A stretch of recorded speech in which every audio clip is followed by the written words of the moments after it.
আমি এই পর্যন্ত 2টা প্রোডাক্ট কিনছিলাম অনলাইন থেকে।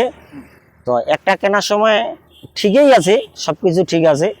তো মাল কেনার সময় এই মানে প্রোডাক্ট কেনার সময় যে ডেলিভারি বয় থাকে তাকে তো আসলে কম দেওয়ার প্রশ্নই আসে না। তো আমি কোম্পানিতে বলে নিয়েছিলাম যে ভাই আমি 10 টাকা কম দিব, আপনার যা রেট আছে। তখন বলছিল যে ঠিক আছে, মাল তোমার পৌঁছায় দিবে ঠিকানা মতো। তো আমি মাল নিয়েছিলাম ভালোই, টাকাও দিয়েছিলাম, ঠিক টাইম মতো পৌঁছাইছি।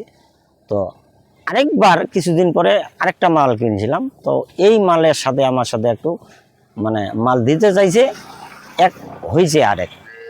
এইটাই আমার একটু মানে প্রশ্ন এইটার মধ্যেই।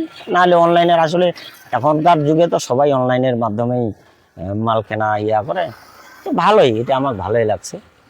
তো আসলে ডেলিভারি বয়গুলো যদি ঠিক মাল গ্রাহকের কাছে যদি ঠিক মতো পৌঁছায় দেয়, ভালো মালের সাথে গল্প হবে, ভালো মালই দেবে, তাহলে আসলে মানুষ আরো আগ্রহ হবে যে অনলাইনের প্রতি। তো আমাকে ভালোই লাগছে।